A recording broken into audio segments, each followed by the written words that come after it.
It's WrestleZone. How's everyone doing? I am Kevin, and that is Iridian Firo from Rest Friend. Hello, Rest Friend. Hello, Rest Friend. And Robert's here too. Hey, Robert. Hi. Hey, Robert. I am here. You know, I managed to get here somehow. I don't know how I did it, but here we are. Minimal effort as usual. All right. Am I on the right one now? You know what? Can you hear me on the right mic? I clap at the camera. You got to do the clap at the camera. I think he's still on that camera. All right. Well, here, you guys continue. I'll be right back. You guys got to watch Raw. I had a bunch of obvious technical problems that prevented me from watching Raw. But you guys get right into it. Tell us about tonight's Monday Night Raw. All right. So, Randy and I are going to just take over Monday Night Raw. We know what you want to talk about. Let's not mince words here. Christian was the highlight of the night. The captain made it happen. Christian is back. But not only that, but he gets into it with Ric Flair. Iridian, what's going on Monday Night Raw? There was so much to process with this. There was rumors on Twitter that there was going to be someone coming out, make sure you watch. And we get Christian. And all of a sudden, he's over here defending the honor of Edge. And Randy Orton is asking him for a match. He's like, you're here for one reason. You want one more match. And everyone at home, I can swear, was losing their minds. I couldn't believe it. I was like, no, Christian, you're not gonna. No, this can't be. You probably don't even have your gear, which he didn't. He wasn't ready for this fight. And Ric Flair was like, Christian, you're not ready. You don't have to do this. I know Randy. Randy's just playing. Yes, he's like, you're playing mind games. You guys are playing Raw for me. I had a bunch of tech issues that keep preventing me from watching tonight, and we kind of knew that going into tonight's show. Does he sound worse? I told you I'm going to cover Backlash. I can't. For me, yeah. So you guys are like telling me Raw. Okay. This is like radio play Raw. I'm really enjoying this. I'm going to respond to what you're saying as if I'm watching the show. Oh my God, Christian's coming back? This is crazy. This is nuts. I don't know about you guys, but for me, like, I'm getting some lunch, and I get a message that says, so Christian, and I'm like, what are you talking about? And then everybody starts going, well, the WrestleVotes is tweeting this, and then Alex McCarthy says you're going to want to peep this show. So I'm like getting in full on, oh my God, Christian mode. And then I want to just touch on something here because you guys, you said I was reaching a couple of weeks ago when I said Christian is fired up with Edge because he hates Randy and Edge called him a bitch 9 years ago. And then here we are. And Christian is still getting into it with Randy Orton. This was such a fun story told throughout the show. Like you had Big Show being like, Christian, I don't know if you want to do this. I know, Randy, you haven't done this in a while. You don't need to do this. And then Christian's in like full-on dad fight gear. He's got he came out in dad bod gear. I've never seen anything like it. What is that? He just had his wrists like taped up in a regular workout shirt with some dad jeans. Like what? He was not ready for a fight. He was not, and he's looking like Dad of the Month. Father's Day is this Sunday. He's ready for Father's Day. He is, but he's a Canadian, and he's ready to scrap too because Randy messed with his boy, and Ric Flair's like, I got this. Christian, don't do this. And he says, Rick, I've got to do this. Ring the bell. And wouldn't you know, that dirty scoundrel, Ric Flair, he's like 72 or something. And he's still over here punching people in the nads and helping out Randy Orton. Like, what just happened here? We've seen the revitalization of the Legend Killer full on with Ric Flair in the corner, just making stuff happen. There was 5 minutes left of the show. And I'm thinking, they're not going to give us this match. This is going to be for SummerSlam. And nope. Christian said, ring the bell. And they rung the bell. And I'm like, oh my God, no. This is happening. We got 5 minutes. What are they going to do? And they teased this the whole television show. I found out about this. I got a text. I got here. So the issue with me tonight is the cable Wi-Fi where I live isn't working. So I still have to do work for my brother's place, right? So I had to bike 8 miles and then bike back halfway when I found out that part of my laptop wasn't ready to go. So I'm on my way back, and I pull up my phone just to like text people and be like, hey, it's going to be a while, and you guys know what's up. Then I'm looking at a group text, and it's like, Christian, Christian, finally, you're back on Raw. And I was just like, is this really happening? I'm missing. Of course, I have to miss one hell of a Raw. Now I'm mad. I missed all this cool stuff. So they built it up for 3 hours from the beginning of the show to the end. Built it up for a good 3 hours. And you get the weird swerve of like punch to the groin. Randy Orton with the punt kick, which is back in full force, by the way. What a mean finisher. What a mean finisher. Randy Orton is just a sick and twisted son of a bitch. Doesn't need a belt. He said that at the start of the show. I don't need a title to make me the best wrestler, the greatest wrestler, because I won the greatest wrestling match ever. Randy is on fire. Proof positive that you just can't beat experience and natural ability at times, because as good as all the flips that certain people can pull off, Randy's just got it. Man, this is just amazing. So do you think Christian's back full time? Is this just a one-shot angle to continue everything with Randy Orton? Because what we do know coming out of Backlash, and we will talk about that Backlash match. Obviously, Raw is the last thing that just happened, so we'll cover that first. We'll talk about Backlash and everything here. But is this a full-fledged return for Christian, who has been out of action for years? 6 years. He suffered some concussions, and then he continued to do work with WWE as an analyst, did the Edge and Christian show on the network, but it was kind of seen that he had like an unofficial retirement. Is he back full force? What do we know now? He's not back full force. Here's what we know. We know that he was cleared to bump. He took the old bump to the junk, so he took something. And, you know, I really think this is the start of something beautiful, but we won't know until we know. Let's just enjoy the ride.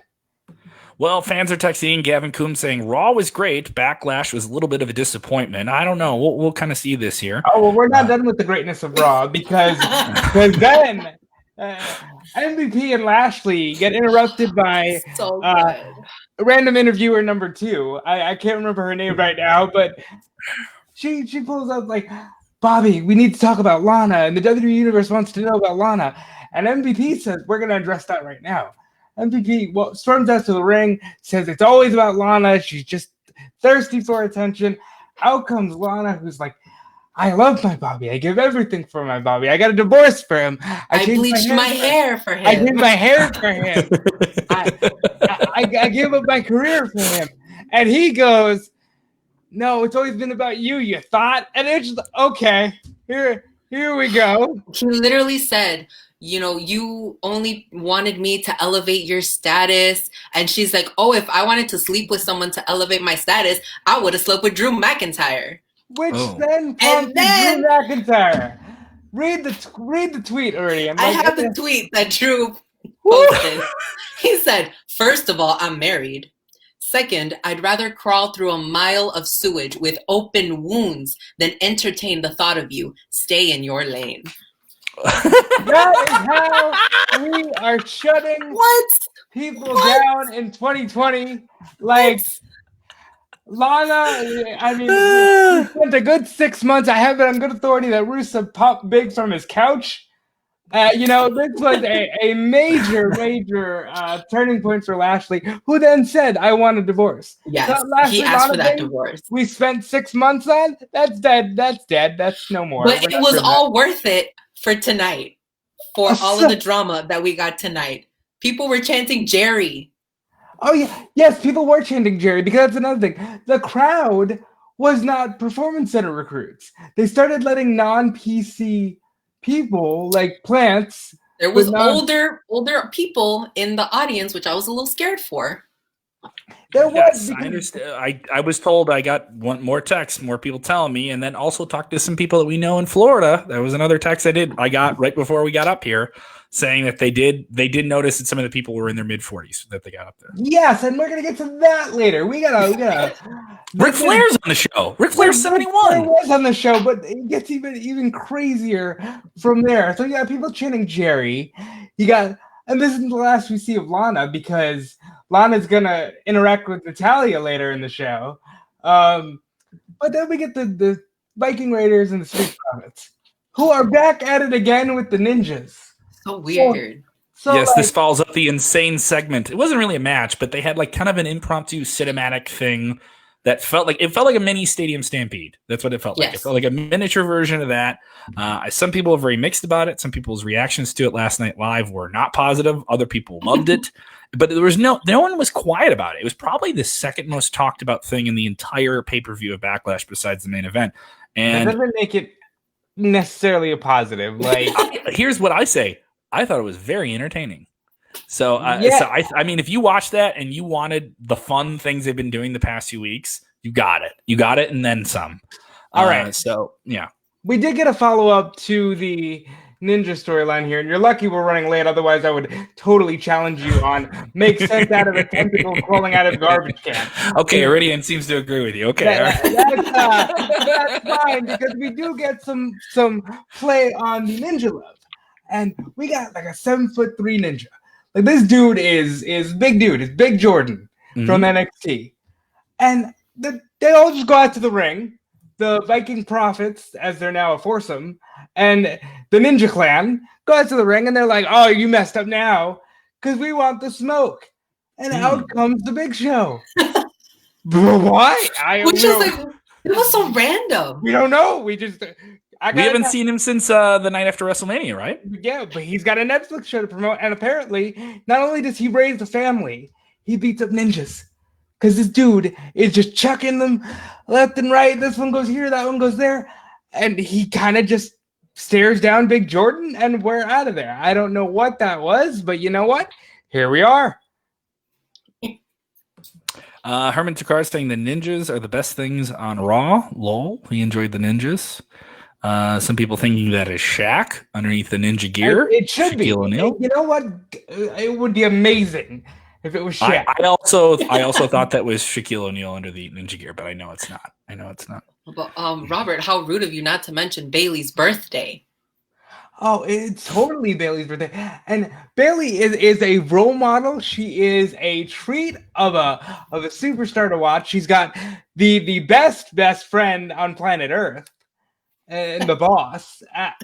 I think we all should just take a moment to praise Bailey. Bailey's doing a lot right now. She is. Does this mean with those titles? I know they had this before. Do you think with the titles, with the women's tag team titles, we're going to see them on the shows? Because sometimes they step on that, sometimes they've stepped off. No, we're going to see them. We're going to see them a lot. They're confirmed for NXT. They're going to be fighting Shotzi and Tegan. I think we're going to see them on Raw as much as we can. Next week they have a match with the Iconics. They do. You see, they're all over the place. Mm-hmm. You know why? Because they are the two most reliable forces in the industry, and I love it. I'm here for more Sasha Banks. It doesn't seem like you guys have too many bad things to say about tonight's Monday Night Raw. You know, sometimes, Kevin, when you leave a show like I left Backlash, like I really don't want to see it, and then you just get this joy of like it's Christian and there's all this fun stuff happening. It was just a fun show, you know. Oh, Dominic beat up Seth Rollins. Oh my God, I forgot about Dominic. Right. Guys, okay, so if you're watching the show or crazy. you're listening to the podcast, we are all out of whack today. Like this is, we are upside down completely. And thank you for, this is definitely not a normal show because I love the radio play of like, wait, that happened on Raw? Thank you so much. So tell me about this angle with Dominic. They've been building up to this for a while. They've been doing the FaceTime promos with Ray at home and the injured eye and now his son being involved, which is something they've been going back to for the past year or so. And when I interviewed Ray last year, he openly said the last thing he wants to do in wrestling is have some type of a match involving his son in a tag team scenario. This would certainly, and we saw Ray and Dominic in action at Survivor Series, which got a huge pop in Chicago, probably one of the biggest pops of the night. And that audience has seen Dominic grow up as a little boy. Now, we're not seeing him live, but obviously, if you're in the Performance Center, maybe you're a little angry that Rey Mysterio's kid just gets to walk out and have this pristine spot and lay out former WWE champion. But how did it lay out? How did it play out? How was it on TV? First of all, Dominic is a veteran in that ring. That is right. He is a veteran. We have seen him grow up in that ring. 15 years. 15 years. He's such a pro that he agreed to having his own livelihood in custody put on the line and allowed the match because he cares about the business. Yup. You know? Put some respect on that name. Now, Take a sip. to clarify, while you do need to put respect on the name, Kevin, we don't know exactly how to spell the name because they keep flip-flopping Keep back and changing forth. it. They keep, I don't know. Who knows? I say it's CK because that's what was on the custody papers, but that's okay. That's on the custody paper. Like, that's okay. It's his prerogative to change his name. But this dude defied his father's orders, came to Raw while his dad is sitting via satellite in San Diego, and comes from behind the crowd and just jumps Seth Rollins, who is trying to recruit him to join his stable of brainwashed goons. And Dominic is like, I'll never join you. He jumps Seth Rollins, leaves before the other two can get there. He's a smart kid. He literally was bobbing and weaving. He wasn't letting anyone catch him. Buddy Murphy could not catch this kid. He's got the speed of his father and like almost the size of Walter. Saw this on a WrestleZone comedy. He's the Latino Walter. Like this is what we need. This is what we need. He does look like Latino Walter. That's not a bad thing to call somebody. Walter's an incredible wrestler. Yeah. You know, I am here for it. I liked a lot of what I saw. I think we saw a lot of good progression on this show. Stephen Chambers texting in, do you reckon there's a possible breakup with Andrade and Angel Garza? Oh, I mean, that's a little messy. Zelina was all over them tonight talking about, you guys need to stop fighting. You need to work together. We are a team. She left the match that they had a couple times. I'm just like, oh my God, this is it. I never liked the group altogether. But if they're not going to work together, then you know what? You can be your own person and not have Zelina manage you and just have Zelina go with Andrade. If nobody's going to be happy. You know what, though? I mean, you look at that stable on paper and you just got nothing but charisma and looks and just across the board. This is You know what? They all have the same personality. They're all about me. And that doesn't mix well. You know what? It's that fire, but you got to give Zelina some credit. She got a pretty good lock on it. She kind of left, came back, said, we're not doing this. Let's go. And she needs to put him on timeout. I mean, really, it seems like Zelina's got these dudes on lock. Might be some of that black. Zelina's intimidating. She is. She's scary. She's short and scary. If I was a waiter at a restaurant and Zelina came in, I would just be like, no, dude, somebody else get this table. Like she has a lot of like fierce, and I don't want to say Karen energy, but like I feel like she could ruin a telemarketer's day. Like she could cut through someone and not even get physical. And then on top of that is wearing like 12-inch heels, and this is no big problem. I think when sometimes in life people try to measure things by stature, and I think Zelina, it's all the personality. The personality just completely engulfs her stature because she is about 12 feet tall when she is speaking. She is. Yeah, that's a good way of putting it. Yeah. She is the HBIC. You know what I'm saying? Like Zelina gets it, and Zelina is going to make money for as long as she damn well pleases. Is there anything else big worth noting and talking about tonight on Raw before we give the old 1 out of 10? Let's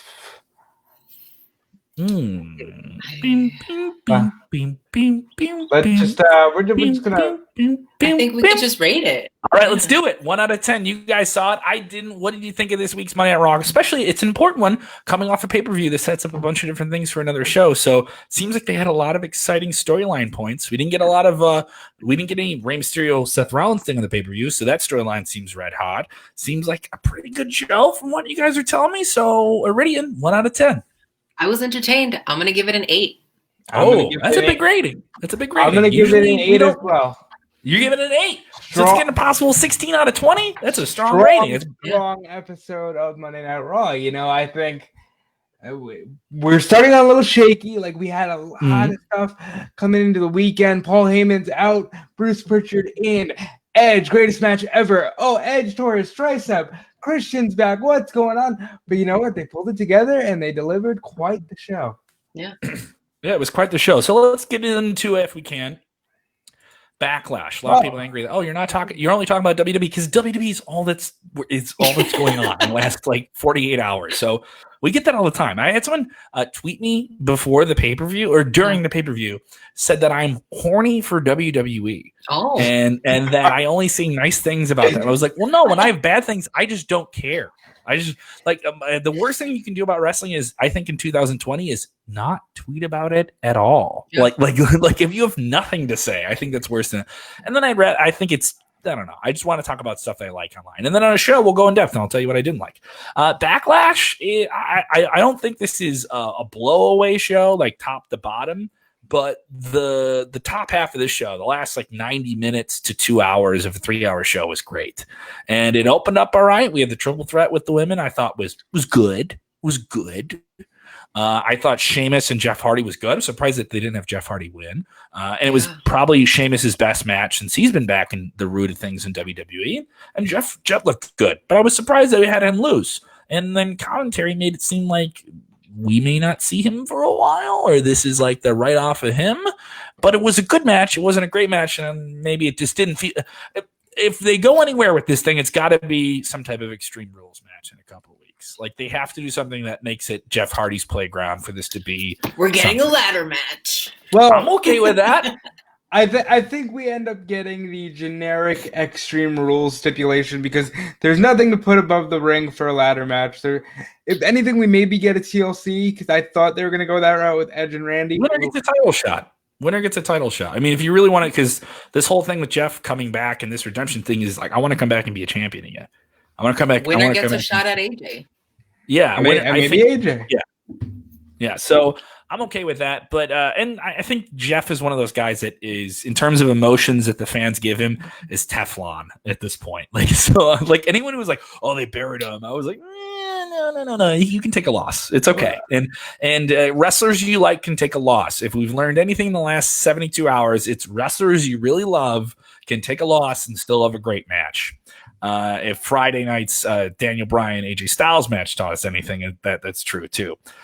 So it's been a whirlwind thing. So we're chugging along through the show.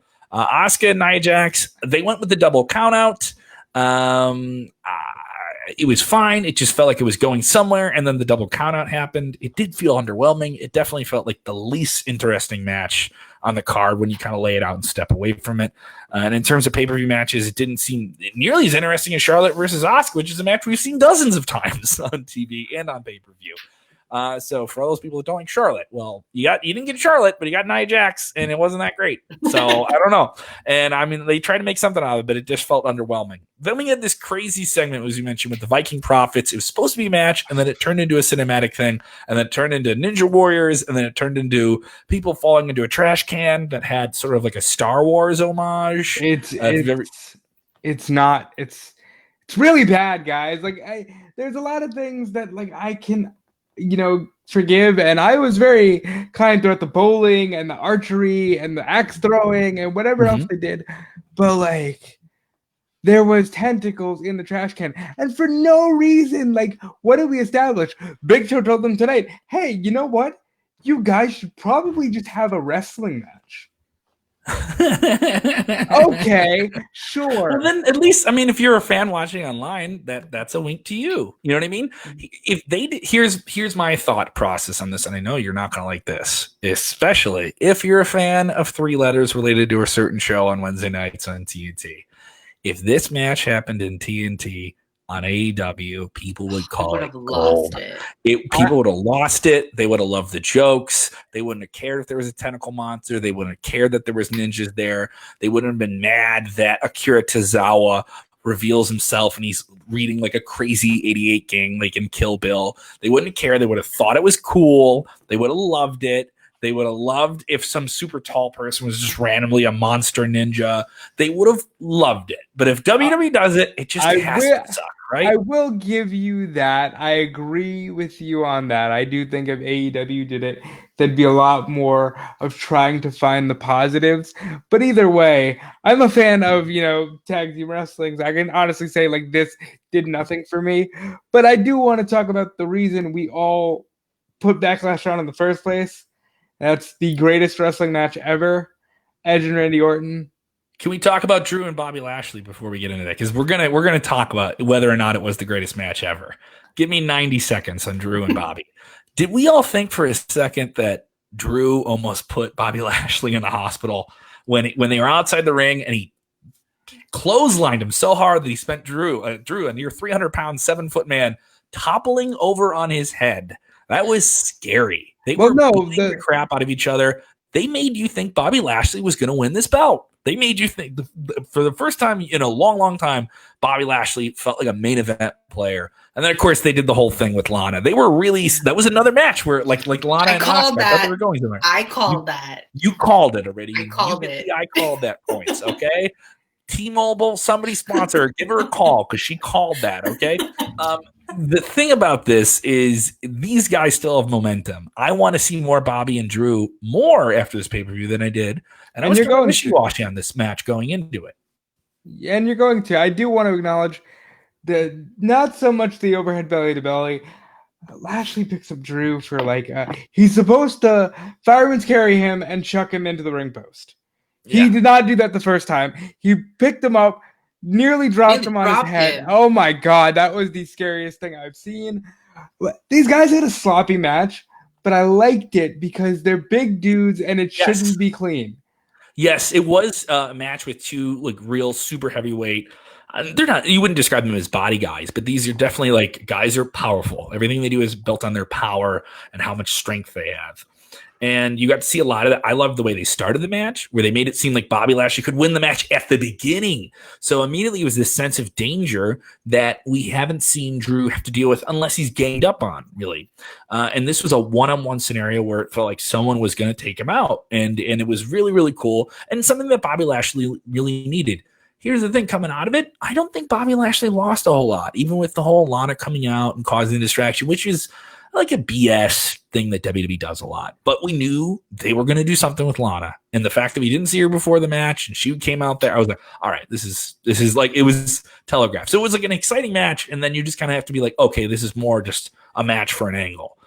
But for what it was, I didn't feel it was bad. So I didn't. What do you think of Lana here, Iridian? What is the take here on Lana now being called a pretty nasty name that someone had to tell me was nasty? I didn't know that word, and I will quote it, thought was a bad thing until 9 months ago. So yeah, I have to learn my words. It is an acronym for something that has just morphed into its own word. That gardening tool over there. That's correct. Yes. Yeah. That Godfather escort over there. Yeah. I talked to Elisa Marie Varon. We all know her as Victoria. Many years ago, she had the squared circle. Started out as a garden tool over there. She at one point was one of the Godfather's hosts, and that was her first chance as an extra working on WWE television. This before when she was still working in fitness modeling and working her way up to being a professional wrestler and through FCW. And she had to tell her family oh, it's just a party person. It's just a party person. So everyone has to find their way up into the business. But Iridian, what do you think of Lana and this weird role that she's now in sort of being the distraction for Bobby and keeping him from the greatness that he can be, and MVP's role in all of it as well? I think this is a great opportunity for them to take Lana and just have her for real cost Bobby everything and not help him get a championship, because MVP is oh my God, we've waited all of these years, Bobby's going to get a championship. Lana can be that person, and this is how she could win people over again, because a lot of people don't like Lana. I think Lana's entertaining. I think she's got personality. She can be a great manager, and she's working on her in-ring skills. She tries, and I give that to her. She's not the best, but she tries. So I'm excited for them. They might have her team up with Natty. Who knows? After tonight, we got kind of a little hints of that. It looks like Natty and Lana are gonna be two disgruntled women forming. They're gonna be two Karens. They're gonna be two Karen. They really are. It's Karen A and Karen B. It's gonna be amazing. They need to have a wrestling Karen character. Well, they did. They just need to bring Vicky back, really. Yeah. I mean, and give her the Bailey haircut. The original Karen. Yeah. Vicky Guerrero. Yeah. She really is. If Vicky Guerrero wants to go viral, she needs to do a viral video, like go to a Walmart or a store. She needs to start a TikTok. Yeah, like just get her on TikTok and her just going off on people about wearing a mask in public or something like that, and then she just she takes off the mask. Excuse me, like that type of thing would be ridiculous. Vicky Guerrero, by the way, a total sweetheart. I got to interview her last year. Just one of the most genuinely sweet and gracious people that I've ever come across. Just absolutely appreciates everything that's ever happened in wrestling and just has such a great view on where things are. But getting back to Backlash, we covered Raw. You guys gave it an 8 out of 10. But let's get into the real scoring range here. This is a pay-per-view I thought that more people were talking about than Money in the Bank. I thought that this is the most talked about thing WWE's done since WrestleMania. It involves the biggest comeback character for WWE this year in Edge, and a guy that arguably you could say is one of the best villains that WWE's ever had in Orton. The marketing was very decisive. Calling Edge versus Orton in a one-on-one singles match after they had a Falls Count Anywhere match at WrestleMania, the greatest match ever, rubbed people a lot the wrong way. And I think seeing the match, I kind of saw what they were trying to give you. All right, but it was definitely presented in an odd way. Right before the match starts, it's going to have enhanced audio and production elements. And Amelia, when I hear enhanced audio, my mind went to they're going to dub in crowd reactions, and they did. And I thought enhanced audio. We saw the MSG mic stand from the 1980s, the Fink's voice doing the big one-on-one main event intro. It did have those elements. It did have different camera angles. It did look different than every other show on there. And besides all those things that may or may not have irked people, was it the greatest match ever? My thoughts are no.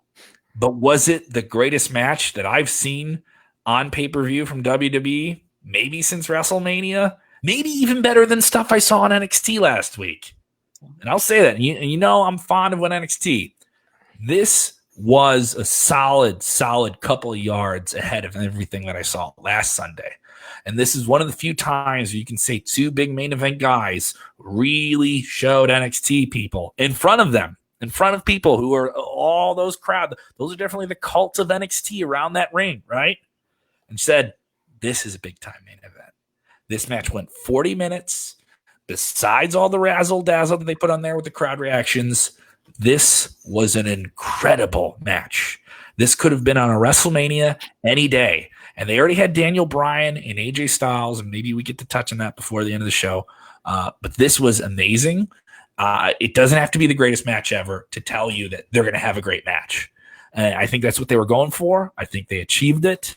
I think if you want to get into the minutia of, well, it wasn't the greatest match ever, so it sucks. No. That's not the point. Like you're not like, that's not the point. You know, did you have fun? Did it deliver? Yes. If you think this sucks, they did so much fun stuff. They played so many hits. There's so many things that I thought you saw from Edge that you couldn't see in a Falls Count Anywhere match at WrestleMania.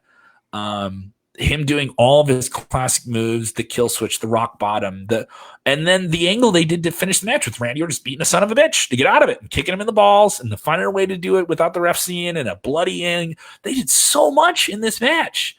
This match I thought was as violent as anything, and I'll really make some people angry.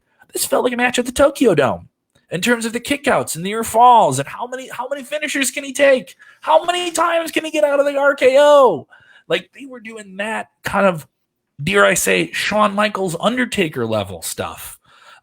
This was really, really special. And I know some people are going to be like, well, they did this and they did that. I loved it. Iridian, what did you think of it?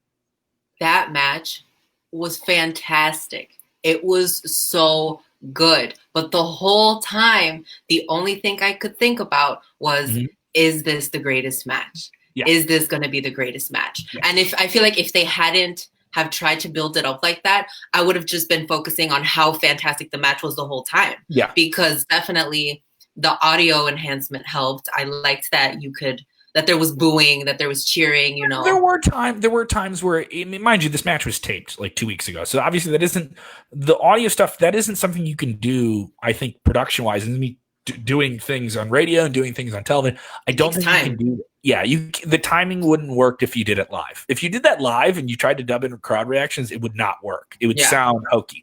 And there were parts where it did. There were parts, especially in the lulls when they're trading holes and things like that. And then there's other times where it was like, oh, I like during a big move, like a little bit more of it was like, oh, that's kind of cool. I didn't mind it.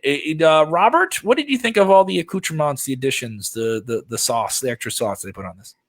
It was something that it turns out, didn't actually need all the extra sauce.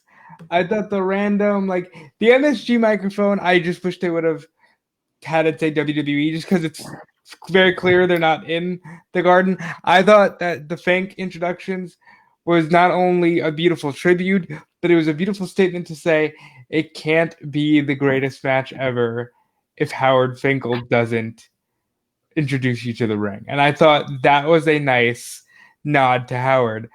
And then there was like weird camera angles. They used the ladder match camera with like the Wile E. Coyote cam. I love that camera angle. They did that with the cameras on the ring post. AEW's done that recently too. There were some people that angry that they did a shot underneath the that one threw me off. I was like, whoa. Because it was just one shot, and it was, and they never came back to it. It was the initial lockup, and it was like, oh, here they are locking up. It is just weird. But as far as the retaping, especially knowing that Edge was injured via the retaping, and I'm gonna piggyback on what Iridian said. Retaping. I know he suffers a torn tricep in the match. Are you telling me that maybe there was something that they taped some of it, they stopped, and they continued? Dave Meltzer, Wrestling Observer Newsletter, reported that the torn tricep actually took place during a refilming of a spot. Okay. And specifically, if you're Edge, you're like, son of a bitch. Specifically, if you look, when he hits the RKO counter, because Edge did the Christian where he tries to do like the middle rope crossbody or something, and Randy RKOs him. He clearly falls all the weight on the arm, and it's just a little But there are so much better things to be said about this match. Randy did a pedigree for the first time in his career, which is shocking to me. Yeah, they did the rock bottom. They did a bunch of fun stuff in this rock bottom. Edge hit 2 spears in a row. I thought that was it. No, Randy Orton, and I'm going to swear, I apologize. Randy Orton straight up whispered in his ear in the microphone, "I'm going to fucking kill you, motherfucker." And I was like, oh, okay. With the camera right on him. Just like real sadistic.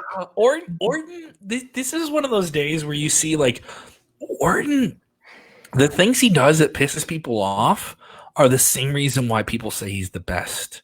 And like one of the best wrestlers in terms of his timing and his pacing and the fact that he has an explosive finish that he just does it. He never wears it out. It's always done in this way that makes sense. And it's never, even when he doesn't finish somebody with it, it always has this effectiveness. And he is such a good heel. He's such a good son of a bitch. He's so scary. He's so scary. He's one of those guys where I'm just like, oh man, you could be a villain in any movie. Like he's done the WWE movies, but I mean, like if Marvel wanted to find a villain that could surprise people, the way that Batista surprised people in Guardians of the Galaxy, Orton did things in this match. It was just like, man, I feel good that you're a wrestler and we're going to have you in wrestling for a long time and you have that long time deal. But there are some Hollywood things you're doing here. You're playing on a whole other deck of cards. Iridian, what do you think of the finish? This was emotional. They made it feel like, oh no, he got it. I was devastated.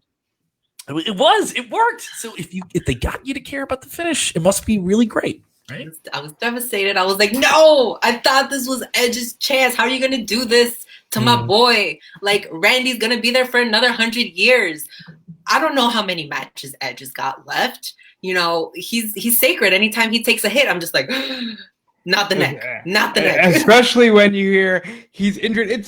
Wrestling's a weird beast because, and I do want to take what Iridian said earlier about wondering if it's going to be the greatest match ever. I had the added pressure of Fightful reported Edge is hurt. So Yeah. when Sean Ross Sapp tells me this, I'm just like, okay. Now, we that was the thing where we weren't. There was maybe an hour or so we didn't know the severity of it. We just knew there was an injury. So correct. yeah, and we knew we were going to get the match. And I knew from talking to people at WrestleZone that we couldn't find out anything more than what Fightful had. Thank you for the bros over at Fightful. Everyone except Sean Ross Sapp. But thank you to them for doing that and finding out that information. But there was that tense now fear. There was the fear now of added with all this other pressure. But So Robert, let me talk to you as a fan, Robert. Take off your reporter hat here. All right, put down your press pass for a minute, okay? I want to ask you this: you're an Edgehead. He's your favorite wrestler. Did you have that suspension of disbelief watching this match, where you just let all that internet stuff go? Did this match get you in that lane of just, I'm a kid, I'm watching a good guy and a bad guy, and they are going all out? Because there were several times where it got me there, and very, very hard. And WWE did that twice this week. I got that with AJ and Daniel Bryan on Friday, and I got it this Sunday. And that's a damn good thing to do one weekend, right? And I think they really did get you there because the guys, they just know how to work a match. And, I really, I wish I didn't know that. Like, you have to understand, I found out a little bit before it was even shared on Select, and I'm just like, no. I told them, and I don't think I'm telling tales out of school here. My immediate response was, please say psych. Like, right now, you need to say psych. Yeah. Because this, and then once you hear, okay, it's not his neck, you're like, okay. So now you're watching the whole match, like, is it there? Is that where he did? Like, I'm waiting to see this dude, like, that's the thing when us as people report this stuff, and Iridian, you kind of know this from talking to us. Sometimes you're like, hey, did this happen? And there's sometimes when Robert and I know about something before it happens, or we've also gotten the press embargoes. I knew people that got to see Final Deletion before it aired on television, and you're like, this is going to be really weird. Like, don't know about this. We knew about the Edge comeback. Like 5 days, maybe a week. We knew a good couple weeks because I just kept going. And it's not like we're showing off, but it's like it's the silly burden of like doing this, where it's like we still want to have the wait, yes, I have to go report now. I will admit that as soon as Randy Orton said he was going to kill Edge, I was like, all right, let's watch the match. And I'm watching the match, and there was a good few times where I thought, oh shit, Edge got him, and kick out of 2, and I thought it was really well done. Beautiful match. I don't have any regrets in saying best Randy Orton Edge match ever. Yeah, best. And they've had several matches on pay-per-view before, and they've had several good ones, and some that were mediocre. But this was definitely the best one they've ever had. This was maybe top 3 Edge matches without a gimmick, just in general. Like, huh. I thought this was a really, really, really good match. Kudos to them. And also, think about this: like, he got to do a Falls Count Anywhere match, a Last Man Standing, right? Yeah. And that was a brutal, brutal match at WrestleMania, which was scary because he's coming back from not wrestling, and we're looking at a guy who's had his triple fusion neck surgery. He's had his wrist fused. There's a guy who has torn pecs, torn shoulders. I just had a lot of very severe injuries, and we weren't supposed to see him wrestle again. And Orton on top of that, too. Orton's had the one shoulder that he's had under the knife a dozen times, right?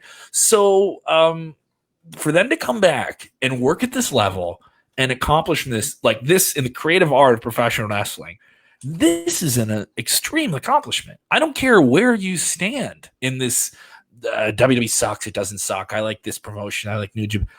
I think any wrestling fan could watch this. Maybe the stuff bothers them. All right, we'll just turn the sound down. Okay, this is 2 guys. The story was there.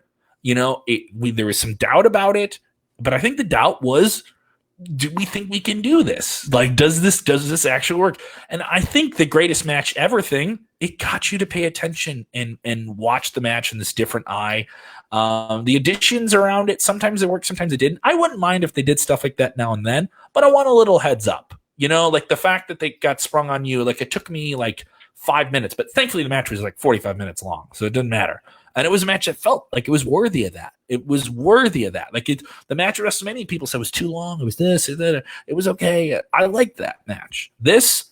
Think about this. Have you ever seen a match follow up like a stipulation, a cage, or in Hell in a Cell, and it's just two guys going at it, and it's miles better? Like this was infinitely better than what they had at WrestleMania. So I give the pay-per-view, because of this, I give it a 9.5 out of 10. If you just wanted the one match to be amazing, you got it. I'm giving it a 9.5 out of 10. It's near 10. And that's better than most things I gave WrestleMania. That's how much I loved the story. And Edge is now hurt. So the story is amplified by the real life consequences. Now, are we giving the match a 9.5, Kevin, or the show?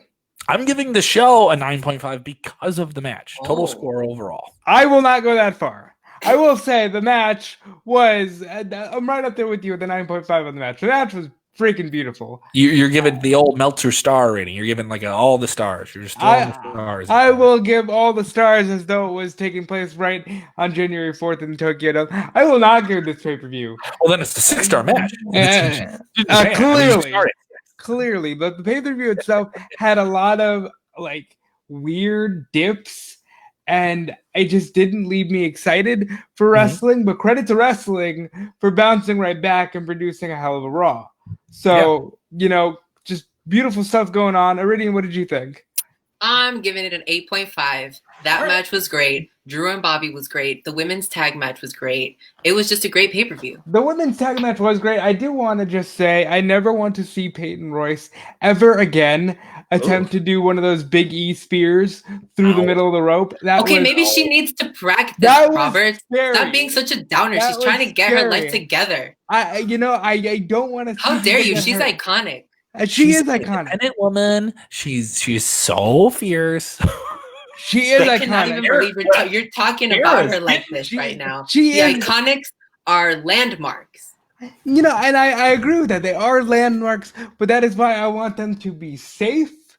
It's kind of like we talked the other week about Cody with the blood. I just want people to be safe. Cody with the blood. Oh, there we go. Here we go again, bringing up old things. A new week, Robert. But do we end this episode talking about a wild story? Yes. WWE confirmed to the media that a Performance Center talent tested positive for COVID. Not surprised. When did this news become available? It became available right before we went on the air with Stetra. I shouldn't say that, but it was given to Ryan Satin first. Okay. But Satin breaks it. We get the news at WrestleZone. You can see the full press release. This talent was, I believe it was June 9th they were tested. Okay. So, that would be about a week ago. Have they been do we know if that person's been in the Performance Center since the positive test results? I do not believe that this person has been in the Performance Center because obviously you have to do the 14-day quarantine, Also, you have HIPAA laws with this, guys. So anyone who's like, I want to know who it is, why don't we know who that person is because there's laws involving people's personal health information that can't be published. And that's fine. We don't need to know who it is. I don't need to know who it is to make my point. Florida, please stop. Please stop. You need to stop this thing where you're like, oh, let's just be open and COVID is finished. COVID's not a thing anymore. That was a March thing. It's not real. It can't hurt you. That was March. So what do you think the fallout of this is going to be? I mean, we had such a good chat here about the pay-per-view and tonight's TV. And obviously WWE has been running with this protocol. They did have a scare about a month ago. They did have someone test positive, but at that point they were on like a 2-week cycle. Tape 2 weeks of television, were off for 2 weeks, and they found someone who had it. They had exposure. They were asymptomatic, and they went through a 14-day quarantine, and there was nothing of it. That's what we know of that situation. That was over a month ago. Now, this situation, we don't know if this person is feeling symptoms. We don't know if they're asymptomatic, pre-symptomatic. So there's a lot of different levels of severity, and we also don't know their level of exposure to everyone else there. And also I think with WWE, because there's so much focus on them, and now we learned today that they had people that were not trainees in the crowd, that is a little worrisome. Right. And then there's been talk of whether or not they are testing. There's been one day where they, on air, I believe they mentioned it, but never full on said they were doing it. So there's a lot more speculation with WWE and how they're doing it as compared to AEW. Simply because I think AEW also, they're in an open air venue. They're in a big amphitheater. So I think less people kind of watch TV and say, oh, that looks dangerous, whereas with the WWE situation, it's a closed set. So, okay, they have a controlled situation. But then we read about this. So it's worrisome. Here's the deal. Being critical of WWE is just worrisome for people. Here's the deal. They tested on June 9th. We know this is a developmental talent. They're on record as saying it's a developmental talent. That means it's an audience member, most likely. So, but now they're just testing everybody. They said they're going to test everyone which is the smart thing to do. Were you not testing everybody already? They weren't clear about it. They were doing the house screenings. They were doing the temperature checks. And also, you just look at a simple bar or something like that. Is it practical for them to run a rapid test? And sometimes those rapid tests are not abundantly available. You can go get a test at a pharmacy now, a couple blocks away. You can get a pharmacy test. It's going to take 3 days to get that test back. So you have to do it with every individual person. Which is fine because that's what you should be doing. Like, I don't want to take any shortcuts here. This is bullshit. We are playing with people's lives. Take every single precaution necessary and be careful. At the end of the day, yes, we had a lot of fun in March, April, deeming wrestling an essential business, but this is only professional wrestling. I won't cry if Raw is reruns for a little bit if people can maintain their health. It's just scary. Yeah, it is. And I do think I think AEW's done as much as they can. They've been open about saying they've been doing testing. I thought WWE was opening about doing screenings. I think some people are getting tested depending on who that person is. They limit the amount of contact. They put those hockey boards up. So you got to think, well, maybe those hockey boards really help some people out. I'll tell you, if you see WWE in front of live fans at any point in the next year and a half, those hockey boards are staying. Like, I'm telling you right now, if they're in an arena in front of fans in the next year or even 2 years, those hockey boards will be there. And if not, you'll see more. So get ready for that, fans. You may not like it, but that's a part of the game now. I think It's just inconsistent. Yeah. Like AEW, there are some people in the crowd who have masks on, but then in WWE, they're just 6 feet apart, which in AEW, they're not 6 feet apart. So I'm just like, they're right on top. What is safe? Yeah, and there's been a lot of things that AEW's done that, and even WrestleMania when they had the big lumberjack angle and different things like that. And we're in a less anxious period.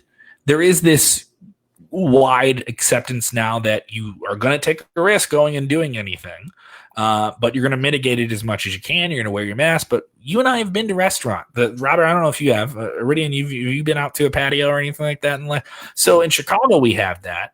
Chicago is it's been considered a hotspot, but we're on a decline. So there's a little bit more of an acceptance. And also there's been a lot of protests. So a lot of people are at this period where it's like, all right, we're going to accept that something's going to happen here. But you got to hope that they're taking all the least risks they can. And wrestling is crazy enough as it is. We're talking about a guy that had a triple fusion neck surgery having a 45-minute match where he's getting slammed. Right? And they showed his surgery picture tonight for like a hot 2 or 3 seconds. I was like, whoa, I was not ready for that picture of Edge. Yeah. I felt a little exposed. Yeah, and this was the guy who did what he did last night, which was incredible when you think about it in retrospect. Go ahead, Robert. I think to wrap it up, and there are people going back out to restaurants and bars are opening up and people are doing things, but it's a matter of, like you said, mitigating the risk. But it's going to be scary. How much of a setback? PWI just reported today. Oh, WWE's talking about running shows with fans in August. WWE's talking about how much of a setback is this? And they have a show in Chicago. How much of a setback is this? They have a pay-per-view here in December. I don't think that pay-per-view is going to happen right now. It might, but it might not. And how much of a setback is this for Roman? For when are we going to get Roman's back to normal? Fine. Roman is living his best life at home. He's not caring. And thank God Roman's got all of his baby girls at home. He's good. but thank God he is. Roman is. He just a fun cameo, and I'm not. Delivered actually to Sean Rossett, and Roman had some fun saying, "Oh, you're gonna have a lot of fun writing about when I come back and I I piss everybody off because I beat everybody. And it's like, and I want to see Roman Reigns sooner than later, but how do we know? When do we get there? This is a major setback, in my opinion. Corona is a setback. I'm getting an interesting text that pertains to things with WWE at the moment. Oh. I'm gonna have to follow up on that. I want to say something. Well, I'm gonna have to follow up on that. I don't want. I don't have time to have I have 50 more questions for this person. I have to follow up with that. I did not. Hopefully, I didn't show a number on the screen, right? So it's gonna zoom in and see. It's gonna be like, oh. But I have to follow up on that. But we got into all the fun stuff, so now we're covering all the crazy stuff. My hope is everyone in WWE is okay. Like, honestly, I don't care where you stand. You don't want anyone getting hurt. And even if the person exposed to it and they somehow contract it, you hope they don't inflict anyone around them who's autoimmune weak or has asthma or is older. I'm going to do comedy on Thursday and Friday in Valparaiso, Take Indiana. some hand sanitizer. Jesus Christ, be careful, man. Like, yeah, thank you. You're already starting to scare the hell out of me. Just bathe in hand sanitizer. I was supposed to do this in mid-March. Okay. Was that the steakhouse? Yes. Which has since changed its name. So I'm gonna be opening up Market Lounge and Comedy Club. It was originally called Cut Up, and Cut Up was a great venue, and they've got to modify what they're doing. And this is a business is trying to run a very challenging time. And I already had a weekend booked with them in March, and of course everything happened. I didn't think it was going to happen at all. But Indiana is in a different place than Chicago is, and they feel safer about doing this. I've been assured that people will be 6 feet away from each other, and the tables will be different. And I'm doing stand-up. Do I wear a mask? Do I not have to wear a mask? I'm going to bring one. Doing stand-up with a mask is going to feel it would feel me doing stand-up with a mask would feel like me doing this show with a mask on. It would feel and sound weird. I wouldn't be able to tell when you're laughing at Robert. Exactly. You know Big what I mean? negative. You know, like would you know if I put this mask on and at any point I'm like, you wouldn't know if I'm talking shit about Robert, right? This complete can't hear me. Right? You guys can't hear me. Can you hear me at all when I have the mask on? No, we can hear you. You're just a little muffled.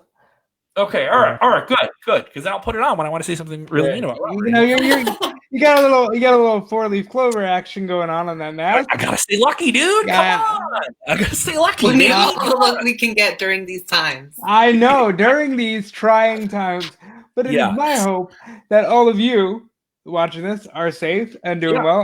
I know you guys are doing pretty good. Iridian looks like $1 million. Kevin's looking. We have fans in the UK. We have people listening to the podcast in India, and I know there's been a scare there as well. And fans in Japan are getting ready to enjoy a fun run of New Japan Pro Wrestling, which is returning this week. So that's been fun to see. In about 5 hours. In about 5 hours. If you want to stay up, like it's January 4th all over again. Speaking of international wrestling news, we hope you're well wherever you're listening to the show, and we have many fans that listen to the show in the Middle East. Thank you to the fans that have made us in the top 100 on Apple Podcast of Sports in the country of Cyprus. That's right, Cyprus. We are rocking and rolling in Cyprus. We're gonna do a live show there. We're gonna do a live show from Cyprus. Someone wanted to have us. Thank you for everyone who's been listening to the show there. But fan of the show. Let's see this. He's our number one fan of the show. Iridian. He's got that top fan diamond. I got that top fan diamond. It is the only one, James Espanto Fernando Taguay. Very nice. And he has a question. Robert, Big Iridian, Big Cap, what do you think about the court filings that were revealed? Big Papa Meltzer reported on this today. That happened with the flight delay in Saudi Arabia with Crown Jewel, which many fans were upset with, and had that awful match that fans were disappointed with, The Undertaker and Goldberg. And then, of course, it led to the whole thing. A bunch of wrestlers stuck on the tarmac. Some people saying it was the Kingdom of Saudi Arabia not letting WWE leave the country. And WWE pulling the feed for Crown Jewel from their television provider. And people with the actual TV provider in the Middle East revealing more information about this whole story about WWE trying to say they're worth this for a TV deal and then saying no and then needing this. And then another person now who has since been released from the company. So that would limit it to a few people. We don't know who that person is yet. Saying that, yes, indeed, that it felt like the Kingdom of Saudi Arabia kept that plane from leaving. We've heard a lot of different things about this. You done released most of that Saudi 20. So you just, like, I think you opened up a can of worms where people might be feeling a certain way about saying, hey, this ain't on the up and up. You know, and I mean, it's bad enough that you have investors who want to sue them for not being open about all their filings. You've got a lot of stuff going on. I'd say to say I wouldn't want to be in the front offices of Titan Towers right now. Yeah, you know, I think that's safe. I also think it's doing the shows in Saudi Arabia has been so controversial for WWE as a PR thing, and there's been many fans that are upset about it. Some fans, I would say this too, I don't think there's nearly as many fans upset about this as than people think, right? Because it hasn't really affected, it hasn't put this big dent in them that people thought it would. But at the same time, you can look at the Wall Street numbers, and they were getting a lot of money. It was one of the biggest licensing agreements they've ever signed, was to go over there and do the limited shows that they've already done. And it's definitely one of the biggest, you could call it a bought show. And that's a term that has been used in wrestling before. Like, you just go and do a show and we already know an audience is going to be there. And WWE's done these before. They did these in Kuwait in like the late 90s.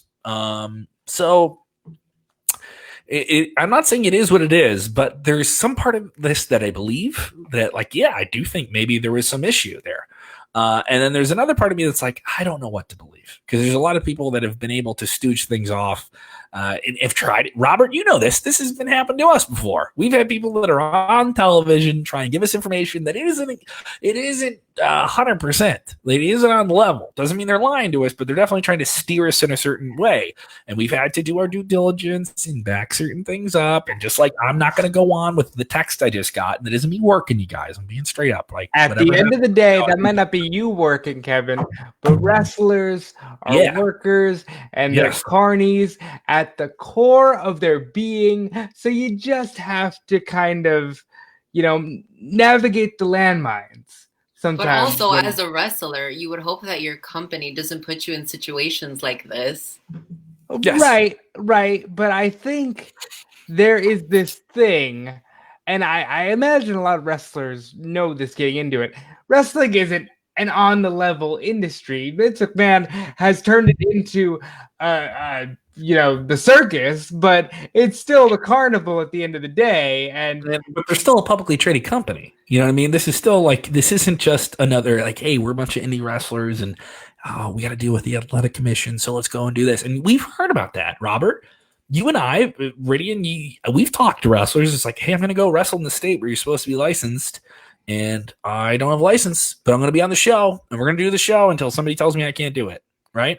And you and I both know many people that have done that, and many promoters that have done that. And you would say, well, that's not that big of a deal. It is. It is a very, very big deal. And I'm not saying who and where they're doing it, because that would put them in a position that might be, and maybe they say, they go on the record with me and say, yeah, you can put that on the record and talk about it. Sure. But you have a lot of people that are giving information here off the record, which a lot of that then becomes subject, especially at this scale. If it was something smaller, I wouldn't mind it. But the fact that it's related to a lot of different court documents, it feels really retaliatory, in the sense of, well, how can I make them, this happened, so how am I really going to stick it to them? I wanted this deal for them to sign with my TV group. They didn't. All right, so that didn't happen. So what about this? I thought my deal was signed with them as a talent. This didn't happen. So I'm not saying that's wrong. Some guys have done that, and I was like, oh, that seems justified, right? It seems like, oh, okay, you wrote a book, and you put out your stories. You did your shoot tape, right? We've seen those before. I'm fine with it. So I'm 50-50 on taking it as it is. I don't know. I think nothing will happen because it's wrestling, but where there's smoke, there's fire. And I think, although no, there will be more to this story. Yeah, for sure. There will be more to this story. And then on top of that, Paul Heyman's not running Raw anymore. So and there's that too. But at this point, that is like, trivial compared to certain things. Not Yeah. say that Paul Heyman not running Raw isn't a big deal. It's a big deal, but there's a lot going on right now, so everything kind of falls into place as it must. Yeah, so it's been quite the few days for WWE. A lot of good things to see, a lot of scary things. We hope everyone out there is okay, especially with the news that we found out. And mind you, we found that out while we're on air. So hopefully, that positive test result can come back with some positive results in the sense of who they've been exposed to and what level they've exposed other people, and that includes the staff and everybody working there too. There's a lot of great people that work at WWE behind the scenes that you don't see, that have set up the ring, that promote it, that do all the digital marketing, the guys that film, the guys and gals involved in dressing everyone up. All those people, we worry about them too. They're involved in that. The same thing with the guys and gals over in AEW. Hope they're staying safe. They're providing wrestling for you, okay? At a risk. Enjoy that you just get wrestling. So when people get so mad about something, I was like, yeah, do you know what they're going through? Major League Soccer is going to have their MLS's back tournament in Orlando. And I heard about players complaining about having to be somewhere for 45 days. I was like, really, guys? Come on now. Let me tell you about what wrestling's been doing for the last 3 months. You know what I mean? So don't tell me about that. We will be back tomorrow afternoon with everything going on in the world of wrestling. We will have a special guest from the Florida radio world, and I will tell you about who that person is. If you're familiar with Jesse Cage, he'll be joining us on the show. So he will be with us. So that'll be pretty interesting. And we'll touch on a bunch of different developing stories like this one we just learned about on air and so much more. If you enjoy the show, why don't you go get some merch like this, huh?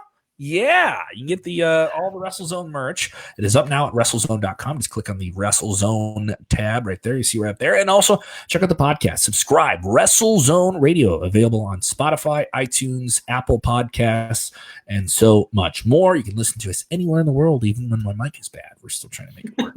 Radiant Fierro, you were busy with Rest Friends. You guys have done some really, really fun episodes. You were on the Wrestle Wind Down, huh? Yes. So we're doing a lot more collabs. We're trying to expand our horizons here.